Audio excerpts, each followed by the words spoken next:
The beaver will look at a body of running water and say, "No, absolutely not," but that's simply because they love free real estate. Beavers will build a dam just so they can also build lodges later, and they only work with the finest materials, those being sticks, rocks, and occasionally mud. And even though a small group of beavers can raise a watertight dam in less than 24 hours with these materials, the beavers of the USB need something better. Logs. There are plenty of beavers who could make logs in the United States of Beaver, but none of them are chewing wood anymore in this economy, so the USB has no choice but to bring in logs from abroad, also known as importing. To make up for the money spent on logs, the USB is also selling its surplus of fish and rocks, canonically the favorite things of the Other Republic, which is called exporting. The Other Republic is industrious, so it has plenty of logs to sell to the USB for cheap, and both countries engage in mutually beneficial trade.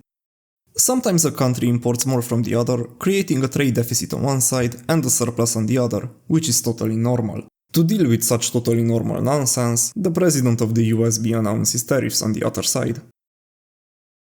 A tariff is a tax on imported goods, meaning that every log from the Other Republic gets slapped with an extra fee before it even reaches USB dams. The log itself hasn't changed at all, but now all beavers from the USB, or Bobber! If you're Polish, simply have to pay more for them just because the government said so. Tariffs can be flat fees per log, or most commonly a percentage of the price, and the USB government could also get much more specific, setting different tariffs for different types of food. The president of the USB defends his decision by saying that thanks to him, the internal logging industry is saved, because when imported logs cost more, the local ones become more attractive to the average beaver. But naturally, if the government loves something, the average beavers have to hate it. They can either pay the tariff on the imported logs, with that money going straight to the USB government, or buy the local nasty wood, sold by beavers with a BMW. Naturally, most will have no choice but to give up on the good wood, which the Other Republic is not happy about. They pull a reverse card and slam retaliatory tariffs on notable USB exports, those being fish and stones.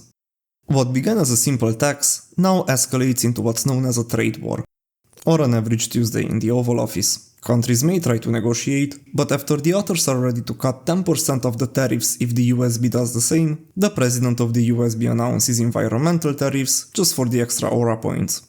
From now on, logs harvested with chainsaws will cost more than those cut with documented slave labor.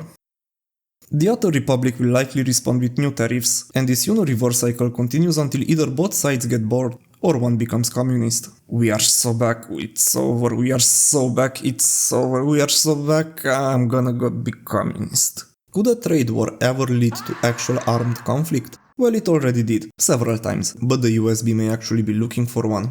Countries that are engaged in trade wars often try sabotaging each other, using tariffs as leverage in negotiations with third-party states, or to justify blowing up a foreign vessel for more aura points. This behavior is usually received negatively on the global scale, but just until you do it twice. Retaliatory tariffs work very much like measuring competitions, and right now the beavers are losing in second place as the biggest rodents on the planet, so make sure to support them by subscribing to the channel before they turn communist. Beaver out.